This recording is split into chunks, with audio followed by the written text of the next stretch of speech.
Hi hello నమస్తే welcome to Varma class room. మరి Varma class room లో ఈ రోజు మనం 8th క్లాస్ హిస్టరీకి సంబంధించి అవర్ పాస్ అనేటువంటి పుస్తకంలో మన గతాలు అనేటువంటి పుస్తకంలో మరి ఎలా ఎప్పుడు ఎక్కడ సో ఫస్ట్ లెసన్ గురించి డిస్కస్ చేసుకోబోతున్నాం. మరి లేట్ ఎందుకు స్టార్ట్ చేద్దాం.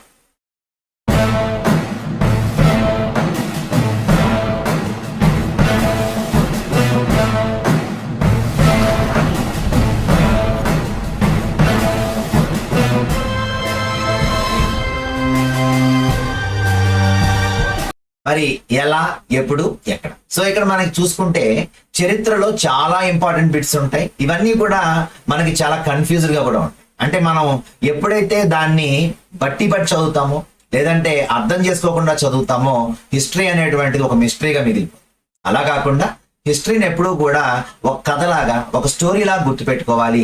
ఆ ఇయర్స్ అన్ని కూడా గ్రాడ్యువల్ గా మనం ఒకటికి 2 సార్లు మనం వింటూ ఉంటే ఆటోమేటిక్ గా అవన్నీ కూడా మనకు గుర్తుండిపోతాయి. ఓకేనా? కాబట్టి మీరేం టెన్షన్ పడద్దు. మీకు అరటి పండు తొక్క ఒలిచి నోట్లో పెట్టినంత విధంగా అంత ఈజీగా నేను మీకు ఈ పాఠం ఎక్స్ప్లెయిన్ చేస్తాను. కాబట్టి అలా మీరు జాగ్రత్తగా వింటూ ఉంటే చాలు. 1-2 సార్లు వినండి, ఆటోమేటిక్ గా ఒక్క బిట్ కూడా పోకుండా సోషల్ హిస్టరీలోంచి మీకు ప్రతి ఒక్కటి ఎక్స్ప్లెయిన్ చేస్తాను. ఓకేనా? సో స్టార్ట్ చేద్దాం. ఎలా ఎప్పుడు ఎక్కడ దీంట్లో మనం చూసుకుంటే ఫస్ట్ మనకు ఒక పిక్చర్ ఇవ్వటం జరిగింది. ఈ పిక్చర్ లోనే ఫస్ట్ బిట్ వస్తుంది. ఏంటి అంటే బ్రాహ్మణులు బ్రిటానియాకు, ఓకేనా, బ్రాహ్మణులు బ్రిటానియాకు శాస్త్రాలు ఇస్తున్నారు అని ఇచ్చాడు ఇక్కడ. అంటే చాలా మంది అర్థం చేసుకోవడంలో ఏంటి బ్రిటానియా అంటే బ్రిటిష్ వారికి అని అర్థం. ఓకేనా? సో బ్రాహ్మణులు ఎవరికి శాస్త్రాలు ఇస్తున్నారంట? బ్రిటానియాకి ఇస్తున్నారు. అంటే బ్రిటిష్ వారికి ఏమని, అయ్యా మీరు చాలా జాగ్రత్తగా పరిపాలిస్తున్నారు మమ్మల్ని, కాబట్టి మా శాస్త్రాల్లో ఉన్న విషయాలు కూడా మీరు తెలుసుకుని ఇంకా బాగా పరిపాలించండి అని చెప్పేసి, అంటే మనం సర్వస్వాన్ని వాళ్ళకే దారపోసినట్టుగా చెప్పడానికి ఈ బొమ్మని ఇవ్వటం జరిగింది. సో ఇక్కడ మనకు పైన చూస్తే మీకు క్లియర్ గా ఆ పిక్చర్ ఎవరు వేశారు. ఓకేనా? అలాగే ఆ పిక్చర్ ఏ సంవత్సరంలో వేయబడింది కూడా ఉంది. అక్కడ చూడండి, జే రెనల్ అని అక్కడ మనకి ఇవ్వడం జరిగింది.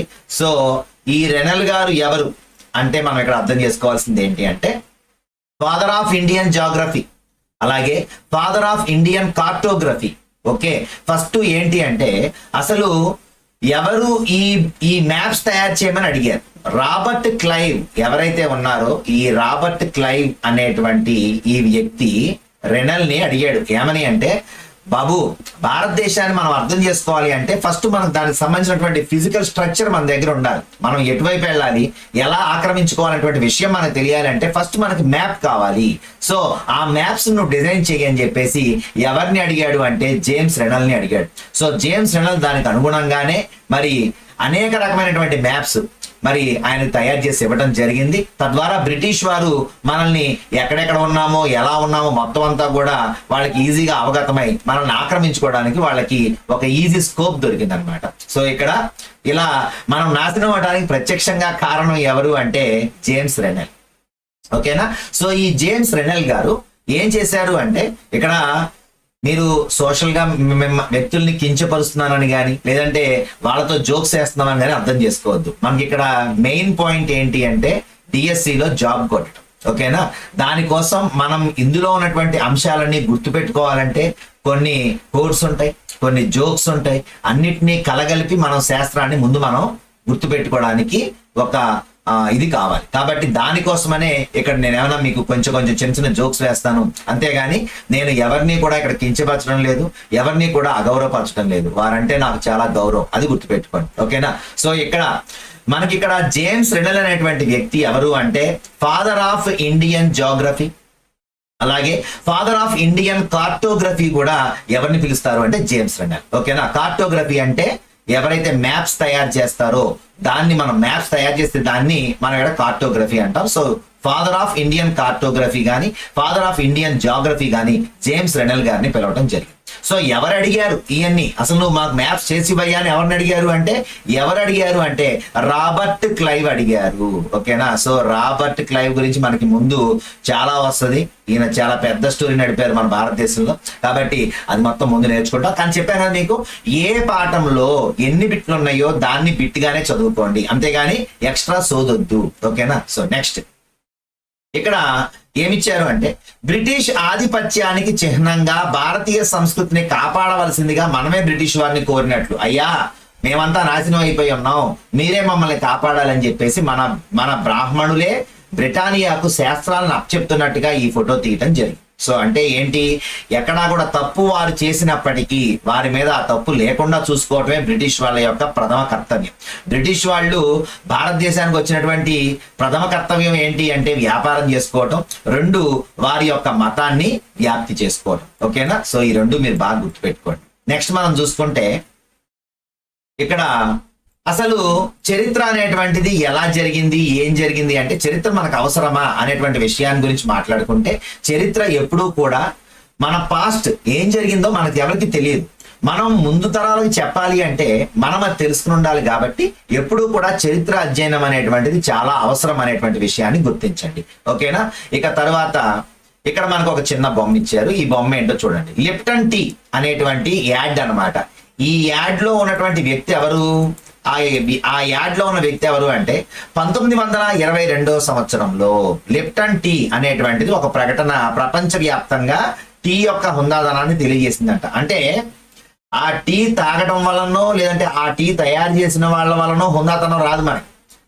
ఆ ప్రకటనలో ఎవరైతే యాక్ట్ చేశారో అక్కడ బొమ్మ ఎవరైతే ఉందో దాని వల్ల లిప్టన్ టీ యొక్క హుందాతనం పెరిగింది. అంటే ప్రతిదాన్ని వాళ్ళ అకౌంట్ లోనే వేసుకున్నారు వీళ్ళు. అర్థమైందా? సో ఇక్కడ ఎవరు ఈయన అంటే బ్రిటన్ సంబంధించినటువంటి విక్టోరియా మహారాణి యొక్క 3వ కుమారుడు. ఎవరైనా డ్యూక్ ఆఫ్ కానట్ బిరుదు కలిగినటువంటి వ్యక్తి అన్నారు, కానీ పేరు ఇచ్చారా? పేరు ఇవ్వలేదు. కాబట్టి అసలు ఈయన పేరు ఏంటి అంటే ప్రిన్స్ ఆర్థర్. ఈయన పేరు ప్రిన్స్ ఆర్థర్. యాక్చువల్ గా ప్రిన్స్ ఆర్థర్ అనేటువంటి వ్యక్తి యొక్క బిరుదు ఏంటి అంటే డ్యూక్ ఆఫ్ కానట్. ఈయన ఎవరి కుమారుడు అంటే బ్రిటన్ విక్టోరియా రాణి యొక్క 3వ కుమారుడు. ఆయన ఎక్కడి నుంచి ఉన్నాడు? ఇక్కడ ఏమైతే కోట ఉందో ఆ కోట బయట గుర్రం మీద నుంచున్నారు. సో దాన్ని ఎవరు యాడ్ గా వేసుకున్నారు అంటే మాది మహారాజులు తాగేటువంటి టీ అని టీ కంపెనీ యాడ్ చేసుకుంది అనమాట. సో లిప్టన్ టీ యొక్క ఫస్ట్ యాడ్ లో ఎవరు కనిపించారు మనకంటే పాతకాలంలో డ్యూక్ ఆఫ్ కానట్ బిరుదు పొందినటువంటి ప్రిన్స్ ఆర్థర్ గారు కనిపించారు. సో ఓకేనా, సో అది ఇక్కడ మనకి ఇంపార్టెంట్ బిట్. దాని తర్వాత ఇక్కడ చూసుకుంటే అసలు చరిత్ర గవర్నర్ జనరల్ అనేటువంటి వ్యక్తులతో మొదలైందని చెప్తున్నాడు. సో మొదటి గవర్నర్ జనరల్ ఎవరు? General Warren Hastings. ఈ పేరు మీరు ముందు చాలా సార్లు వింటారు కాబట్టి గుర్తుపెట్టుకోండి. భారతదేశంలో చరిత్ర గవర్నర్ జనరల్ వారన్ హేస్టింగ్ పరిపాలనతో ప్రారంభమై చివరి వైస్రాయ్ లార్డ్ మౌంట్ బాటెన్ తో అంతమైంది అని ఇచ్చారు. అంటే యాక్చువల్ గా ఫస్ట్ గవర్నర్స్ ఉన్నారు, ఆ తర్వాత ఆ పదవి కాస్త గవర్నర్ జనరల్ గా మారింది, ఆ పదవి కాస్త వైస్రాయ్ గా మారింది. ఎప్పుడెప్పుడు మారింది ఇదంతా చరిత్ర, కాబట్టి అది ముందు మనం తెలుసుకుంటాం. కానీ మీరు గుర్తుపెట్టుకోవాల్సింది ఏంటి అంటే ఇంతకు ముందు గవర్నర్స్ ఉన్నారు, కానీ ఇప్పుడు మనం ఏం చెప్తున్నాం, ఇక్కడ ఈ చరిత్ర అనేటువంటిది ఎక్కువగా ప్రాచుర్యం పొందింది ఎప్పటి నుంచి అంటే గవర్నర్ జనరల్ వారన్ హేస్టింగ్ పరిపాలన దగ్గర మొదలైంది. అలాగే వైస్రాయ్ అంటే మన భారతదేశం నుంచి వాళ్ళు వెళ్ళిపోయే ముందు వైస్రాయ్ లార్డ్ మౌంట్ బాటెన్ తో అంతమైంది అని చెప్తున్నాడు. ఓకేనా, సో ఇది గుర్తుపెట్టుకోవాల్సిన పాయింట్స్ ఈ రెండే. నెక్స్ట్ మనం చూసుకుంటే ఇక్కడ ఎవరు ఇందాక చెప్పుకున్నాం కదా వారన్ హేస్టింగ్స్ గురించి. సో ఆ వారన్ హేస్టింగ్స్ తో పాటు చాలా మంది మీకు ఇక్కడ కనిపిస్తారు. ఎవరెవరు? Wellesley, Bentinck, Dalhousie, Canning, Lawrence, Lytton, Ripon, Curzon, Hardinge, Irwin వీళ్ళందరూ కూడా భారతదేశ చరిత్రలో ప్రముఖమైన అధ్యాయాల్లో వీళ్ళ పేర్లు వినిపిస్తాయి. అర్థమైందా? సో అవన్నీ మనం వింటాము. అంటే 10th క్లాస్ వరకు మనం చెప్పినటువంటి హిస్టరీలో ఈ అన్ని పేర్లు మీకు వస్తాయి. ఎన్సీఆర్ టెక్స్ట్ బుక్స్ మారిన తర్వాత మీరు అబ్జర్వ్ చేసేది ఏంటి అంటే ఒక టెక్స్ట్ బుక్ లో ఒక అంశం ఎక్కడ క్లోజ్ అయిందో నెక్స్ట్ క్లాస్ లో ఆ టెక్స్ట్ బుక్ అక్కడి నుంచే స్టార్ట్. అర్థమైందా? అంటే పిల్లలకి లింకప్ ఉంటుంది అనమాట. ఓహో 7th లో మనం నేర్చుకున్నాం కదా, 8th లో ఇది స్టార్ట్ అయింది అనమాట అనే ఒక లింకప్ ని మరి టెక్స్ట్ బుక్స్ లో ఎన్సీఆర్ టెక్స్ట్ బుక్స్ లో వాళ్ళు ఇవ్వడం జరిగింది. సో దాని ద్వారా మనకి చాలా కొత్త కొత్త విషయాలు తెలవబోతున్నాయి. ఓకేనా, అవన్నీ నేర్చుకుందాం. సో ఇక్కడ వారన్ హేస్టింగ్స్ 1773లో అంటే 1773లో భారతదేశానికి తొలి గవర్నర్ జనరల్ అయ్యారు. 1773వ సంవత్సరం. యాక్చువల్ గా కొన్ని టెక్స్ట్ బుక్స్ లో 1772 అని ఉంటుంది. ఓకేనా, సో ఏంటి అంటే ఈయన కంటే ముందు రాబర్ట్ క్లైవ్ అనేటువంటి వ్యక్తి ఉంటాడు. ఈ రాబర్ట్ క్లైవ్ ద్వంద్వ పాలనని ప్రవేశపెడతాడు బెంగాల్లో.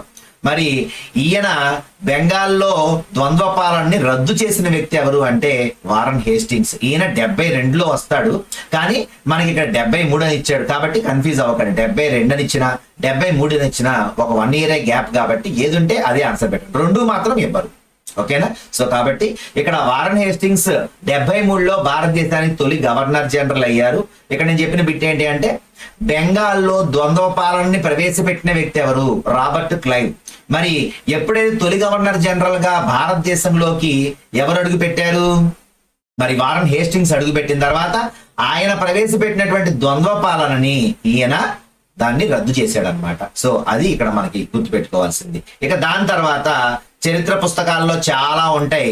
అందులో మనకి ఇక్కడ మెయిన్ గా అసలు చరిత్రని మనకి తెలియజేయడం కోసం కష్టపడినటువంటి వ్యక్తులు ఎవరైనా ఉన్నారా అని చూసుకుంటే మనం కాలాన్ని ఎలా వర్గీకరించారు? మన కాలాన్ని చూడండి. స్కాట్లాండ్ చెందినటువంటి స్కాటిష్ ఆర్థికవేత్త, రాజకీయ తత్వవేత్త అయినటువంటి జేమ్స్ మిల్ ఒక బుక్ రాశాడు. ఆయన బ్రిటిష్ ఇండియా చరిత్ర అనే 3 అతిపెద్ద సంపుటాల పుస్తకాన్ని ప్రకటించాడు. అయితే ఈయన ప్రచురించినటువంటి ఆ బుక్ లో 3 యుగాలు ఉన్నాయి. ఏంటా యుగాలు అంటే ద్వాపర యుగం, కలియుగం ఇలాంటివి కాదు. ఓకేనా? సో ఆయన ప్రకారం యుగాలని చెప్పాడు. ఏం చెప్పాడు? ఫస్ట్ యుగం అంట హిందూ యుగం అంట. ఓకేనా? అలాగే 2వ యుగం వచ్చేసరికి ముస్లిం యుగం అట. ఇక తర్వాత మొత్తం కూడా బ్రిటిష్ యుగం అట. ఓకేనా? సో ఆయన చెప్పింది ఏంటి అంటే యుగాలు 3. ఎవరు చెప్పారు ఇది? స్కాట్లాండ్ ఆర్థికవేత్త, రాజకీయ తత్వవేత్త అయినటువంటి జేమ్స్ మిల్ గారు ఏం చెప్పాడు అంటే బ్రిటిష్ ఇండియా చరిత్ర అనేటువంటి 3 సంపుటాల ఒక పెద్ద పుస్తకాన్ని ప్రచురించాడు 1817వ సంవత్సరంలో. ఈ 1817వ సంవత్సరాన్ని మరి ఇక్కడ గుర్తుపెట్టుకోవాల్సిన అవసరం. కాబట్టి ఈయన ఎన్ని యుగాలుగా వర్గీకరించాడు అంటే హిందూ, ముస్లిం, బ్రిటిష్ గా వర్గీకరించడం జరిగింది. ఓకేనా? సో ఇదే ఇక్కడ బిట్. ఇంకా మళ్ళీ ఏం గుర్తుపెట్టుకోవద్దు. నేను ఏం చెప్పానో ఆ పాయింట్ మాత్రమే గుర్తుపెట్టుకోండి. ఆయన 3 యుగాలుగా విడగొట్టాడు, హిందూ, ముస్లిం అండ్ బ్రిటిష్. తర్వాత ఆయన ఏం చెప్పాడు తెలుసా? ఈ జేమ్స్ మిల్ కు ఆసియా సమాజాల నాగరికత స్థాయి ఐరోపా వారి కంటే తక్కువ స్థాయిలో ఉన్నాయి అనే అభిప్రాయం ఉంది. ఆయనకి ఏంటి అంటే బ్రిటిష్ వాళ్లే ఆధునిక నాగరికత కలిగిన వాళ్ళు, వీళ్ళందరికీ నాగరికత లేదు. కాబట్టి బ్రిటిష్ వాళ్ళు వీళ్ళని దత్తత తీసుకొని వీళ్ళకి నాగరికత నేర్పించాల్సిన అవసరం ఉంది అని నొక్కి వక్కాణించిన వ్యక్తి ఎవరు అంటే ఈ జేమ్స్ మిల్. ఏం చెప్పాడంటే ఈయన భారతదేశానికి హిందూ, ముస్లిం నియంతలు మత అసహనం, కులపు కట్టుబాట్లు, మూఢనమ్మకాలు ప్రబల్చారు. అంతేగాని ఏం మిగల్చలేదంట మనం. కాబట్టి బ్రిటిష్ వాళ్ళు వచ్చిన తర్వాతనే ఏం జరిగిందంటే బ్రిటిష్ వాళ్ళు వచ్చిన తర్వాత చూడండి ఇక్కడ ఇచ్చాం. బ్రిటిష్ వాళ్ళు మాత్రమే, ఈ పరిపాలన మాత్రమే భారతదేశాన్ని నాగరికత చేయగలదు అని మిల్ గారి యొక్క అభిప్రాయం. ఓకేనా? ఆయన ఏం చెప్పాడు అంటే భారతీయ ప్రజలు విజ్ఞానవంతులుగా సుఖ సంతోషాలతో జీవించాలంటే భారతదేశంలో అన్ని భూభాగాలు బ్రిటిష్ వారే జయించాలి. అలాగే బ్రిటిష్ వారి సహాయం లేకుండా అసలు భారతదేశమే అభివృద్ధి చెందదు అని చెప్పాడు మిల్ గారు. ఓకేనా? సో అది ఆయన యొక్క అభిప్రాయం, అంతేగాని నిజం కాదు. ఓకేనా? ఇక తర్వాత మనం చూసుకుంటే వలసవాద కాలం. వలసవాద కాలం అంటే ఆ టైంలో జరిగినటువంటి వలసవాదం ఏం జరిగింది? బ్రిటిష్ వారు స్థానిక నవాబులను లొంగదీసుకోవటం ద్వారా భారతదేశాన్ని జయించి వారి పరిపాలన ఎలా స్థాపించారో మనం ఈ బుక్ లో చదువుతాం. అయితే అసలు వలసవాదం అంటే ఏంటి? ఒక దేశం వేరొక దేశాన్ని లొంగదీసుకోవడం ద్వారా ఆ దేశంలో రాజకీయ, ఆర్థిక, సాంఘిక, సాంస్కృతిక మార్పులు రావడాన్నే వలసవాదం అంటారు. అంటే వలసవాదంలో 4 మార్పులు వస్తాయి. ఆ దేశం ఎప్పుడైతే మన దేశాన్ని లొంగ తీసుకుంటుందో ముందు రాజకీయంగా మారిపోద్ది, అలాగే నెక్స్ట్ ఆర్థికంగా మారిపోద్ది, అంటే దెబ్బతీస్తారు కదా ఆర్థికంగా. అలాగే సాంఘికంగా మారిపోద్ది, కొత్త కొత్త కట్టుబాట్లు, కొత్త కొత్త ఆచారాలు. అలాగే సాంస్కృతికంగా మారిపోద్ది, అసలు మన సంస్కృతినే నాశనం చేసి వాళ్ళ సంస్కృతిని మనకు అంటగడతారు. సో దీన్నే ఇక్కడ ఏమని చెప్తారు అంటే వలసవాదం అంటారు. ఓకేనా? సో నెక్స్ట్ మనకి ఇక్కడ చూసుకుంటే ఇక్కడ బిట్టింతే. ఓకేనా? సో నెక్స్ట్ మనం చూసుకుంటే ఇక్కడ బ్రిటిష్ వారికి సంబంధించి వాళ్ళు అప్పట్లో ఏం చేసేవాళ్ళంట, బ్రిటిష్ వాళ్ళు ఏమైతే మన రికార్డ్స్ ఏమైతే ఉన్నాయో, బ్రిటిష్ వారి పరిపాలనకు సంబంధించిన అధికారిక రికార్డులన్నీ కూడా మన చరిత్ర రచనకు ప్రముఖమైన ఆధారం. మరి వాళ్ళు దాచిపెట్టారు కాబట్టి మనకు తెలిసింది. అసలు ఏ టైంలో వాళ్ళు ఎలా ఆక్రమించుకున్నారు, ఏమేమి ఆక్రమించుకున్నారు, ఎంత దోచుకెళ్లారనే విషయాలు మనకు ఎలా తెలుసు? మరి వాళ్ళు రాసి పెట్టుకున్నటువంటి లెటర్స్ కావచ్చు, వాళ్ళు ఒకరికొకరు ఇచ్చుకున్నటువంటి ఉత్తర్వులు కావచ్చు, వీటి ద్వారానే మనం ఇవన్నీ తెలుసుకున్నాం. సో ఇక్కడ మనం చూసుకుంటే వాళ్ళు ఎలా దాచిపెట్టారు. బ్రిటిష్ వాళ్ళు ఏమేం చేశారంట, అన్ని ముఖ్యమైన డాక్యుమెంట్లను, ఉత్తర ప్రత్యుత్తరాలను జాగ్రత్తగా భద్రపరచాలని వాటికి రికార్డు గదులను ఏర్పాటు చేశారు. గ్రామ తహసీల్దార్ కార్యాలయం, కలెక్టర్ కార్యాలయం, కమిషనర్ కార్యాలయం, ప్రాంతీయ సచివాలయాలు, కోర్టులు, అలాగే రికార్డును భద్రపరచడం కోసం అభిలేఖాగారాలు, మ్యూజియంలు వంటి వాటిని ఏర్పాటు చేశారు. ఓకేనా? సో ఇక్కడ రికార్డ్ రూమ్స్ కోసం వాళ్ళు మంచి మంచి పెద్ద పెద్ద సైట్లను ఎన్నుకొని అక్కడ బిల్డింగ్స్ కట్టి ఏమైతే ఉత్తర ప్రత్యుత్తరాలు ఉన్నాయో, రికార్డ్స్ ఉన్నాయో, నివేదికలు ఉన్నాయో, ఈ ప్రతి ఒక్క దాన్ని అక్కడ స్టోర్ చేశారు. సో దాని వల్లనే మనకి భారతదేశంలో ఏమేమి కొల్లగొట్టుకెళ్లారు, ఏ టైంలో ఏ మార్పులు జరిగాయి అనేటువంటి విషయం మనకు తెలిసింది అనమాట. ఓకేనా? సో నెక్స్ట్ మనం చూసుకుంటే ఇక్కడ వాళ్ళ యొక్క 1920వ సంవత్సరంలో న్యూఢిల్లీలో చూడండి, మనకి ఇక్కడ ఏమేమి ఏర్పాటు చేశారో ఇచ్చారు ఇక్కడ. అంటే వాళ్ళకి దగ్గరగా 1920లో ఏర్పాటు చేయబడినటువంటి భారత జాతీయ అభిలేఖాగారం న్యూఢిల్లీలో నిర్మించబడినటువంటి తర్వాత, ఇది న్యూఢిల్లీ నిర్మించబడిన తర్వాత అక్కడ వాళ్ళు ఏం చేశారు, జాతీయ మ్యూజియం, నేషనల్ మ్యూజియం కట్టారు, జాతీయ అభిలేఖాగారం కట్టారు. ఎక్కడ కట్టారు అంటే వైస్రాయ్ గారి భవనానికి దగ్గరగా కట్టారు. ఎందుకని? వైస్రాయ్ గారికి ఏదైనా రిఫరెన్స్ కావాలంటే వెంటనే అక్కడికి వెళ్ళి చెక్ చేసుకుంటారు అనమాట. కాబట్టి వైస్రాయ్ గారు ఎక్కడుంటారు చెప్పాం కదా, గవర్నర్ జనరల్ వైస్రాయ్, అంటే చివరి టైంలో, అందుకని 1920లో ఏర్పరిచారు. అర్థమైంది? అంటే ఇంకా భారతదేశాన్ని ఇంకో 200-300 ఏళ్ళు ఆడేద్దాం అనుకున్నారు, కానీ పాపం వాళ్ళ ఎత్తులు పారక వెళ్ళిపోయారు. కానీ యాక్చువల్గా అప్పటికే మొత్తం అయిపోయింది, మన దగ్గర ఏం సీన్ లేదు ఇంకా. సో ఇక్కడ 1920లో ఏర్పాటు చేయబడినటువంటి, అంటే స్వాతంత్ర్యానికి ముందు, సో ఇప్పుడు ఇది సహాయ నిరాకరణోద్యమం గాంధీ గారు రాక తర్వాత ఏర్పరిచారనమాట ఇది. సో ఇక్కడ 1920లో ఏర్పాటు చేయబడినటువంటి భారత జాతీయ అభిలేఖాగారం. న్యూఢిల్లీలో ఏమేమి ఉన్నాయి? జాతీయ మ్యూజియం ఉంది, అలాగే జాతీయ అభిలేఖాగారం ఉంది. ఎక్కడున్నాయి ఇవి? వైస్రాయ్ గారి భవనానికి దగ్గరలో ఉన్నాయి. ఓకేనా? సో నెక్స్ట్ మనం చూసుకుంటే ఇక్కడ చూడండి, సర్వేలు. వాళ్ళు భారతదేశం మొత్తాన్ని సర్వే చేసి పడేస్తారు. ఎందుకని? అసలు ఎక్కడ దోచుకోవాలో ముందు తెలియాలి కదా వాళ్ళకి. సో అందుకని ఏం చేశారంటే ముందు దోచుకోవటం కోసం వాళ్ళు సర్వే చేయడం మొదలు పెట్టారు. ఏమేమి సర్వే చేశారు అంటే చూడండి, గ్రామాలలో వాళ్ళు రెవెన్యూ సర్వే చేశారు. అంటే ఎంత భూమి ఉంది, ఏ గ్రామంలో ఎంత భూమి ఉంది, పనికొచ్చే భూమి ఎంత, పనికిరాని భూమి ఎంత, బంజరు భూమి, మెట్ట భూమి అంతా కూడా లెక్కలేసుకోవడం మొదలు పెట్టారు. అలాగే భౌగోళిక స్వరూపం. ఎందుకని? అసలు వాళ్ళకి తెలియాలిగా అక్కడ ఏ పంటలు పండుతాయి, మనకు అవసరమైనటువంటి పంటలు ఇక్కడ పండుతాయా, పండవా, పండితే మనం వాటిని ఎలా ఎక్స్పోర్ట్ చేసుకోవాలి, ఎలా లాభాలు పొందాలి, ఇవన్నీ వాళ్ళకి తెలియాలి. అలాగే నేల నాణ్యత ఉందా లేదా, ఉంటే అవసరమైతే వాళ్ళు డబ్బులు ఇచ్చి మరీ పంటలే ఇస్తారు. అర్థమైందా? లేకపోతే కనీసం పెట్టుబడి కూడా పెట్టరు అనమాట. సో ఇక్కడ వృక్ష జంతు జాలాలు, స్థానిక చరిత్రలు, పంటల విధానం, ఇవన్నీ సర్వేల ద్వారా తెలుసుకోవడానికి ప్రయత్నించారు. మరి 19వ శతాబ్దం చివరి నుంచి ప్రతి 10 సంవత్సరాలకు ఒకసారి జనాభా లెక్కలు జరుగుతున్నాయి. సో ఇక్కడ మీకు అంతే ఇచ్చాడు, కానీ ఇక్కడ మీరు గుర్తుపెట్టుకోవాల్సిన బిట్స్ ఏంటి అంటే మొట్టమొదటిసారిగా 1872వ సంవత్సరంలో, ఓకేనా, మరి అధికారికంగా కాదు ఇది, లార్డ్ మాయో ఏం చేశాడు అంటే లార్డ్ మాయో జనాభా లెక్కలు స్టార్ట్ చేశాడు. ఈయనే జనాభా లెక్కలు వెయ్యాలి, అసలు తెలియాలి జనాభా ఎంత ఉన్నారు, వాళ్ళు ఏమేమి సంపాదిస్తున్నారు, ఇవన్నీ మనకు తెలియాలనే ఉద్దేశంతో 1872వ సంవత్సరంలో భారతదేశంలో మొట్టమొదటిసారిగా లార్డ్ మాయో టైంలో జనాభా లెక్కలు జరిగిన తర్వాత రిప్పన్ గారు తెలుసు మీకు, స్థానిక స్వపరిపాలనకు సంబంధించినటువంటి గొప్ప వ్యక్తి ఆయన.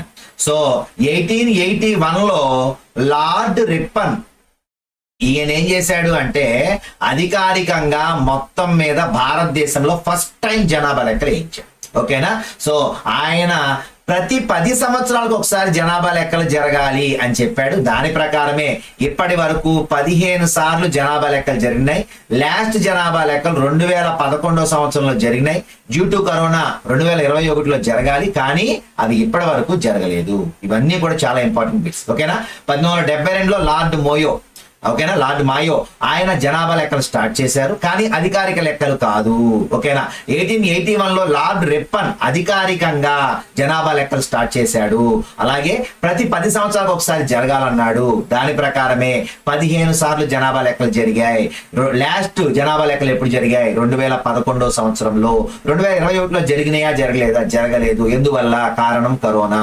ఓకే, ఇంతవరకే ఈ బిట్లు గుర్తుపెట్టుకోండి. ఓకేనా. సో నెక్స్ట్ చూసుకుంటే మనం ఇక్కడ దీనికి సంబంధించి బెంగాల్లో మ్యాపింగ్ చేస్తున్నటువంటి ఆ బొమ్మ ఇవ్వడం జరిగింది మీకు. సో ఇక్కడ దీంట్లో నాకు తెలిసి ఇంక ఎటువంటి బిట్స్ లేవు. ఇంకేమైనా బిట్స్ ఉన్నాయి అనుకుంటే మీరు ఒకసారి చూసుకోండి. నాకు తెలిసి ఈ పాఠంలో ప్రధానమైనటువంటి బిట్స్ ఇది. ఓకేనా. సో నెక్స్ట్ లెసన్ చాలా ఇంపార్టెంట్ లెసన్, అదిరిపోయే లెసన్, బీభత్సమైన బిట్లు ఉంటాయి కాబట్టి రెడీగా ఉండండి. నెక్స్ట్ లెసన్ త్వరలోనే పోస్ట్ చేస్తాను. Keep watching Varma class.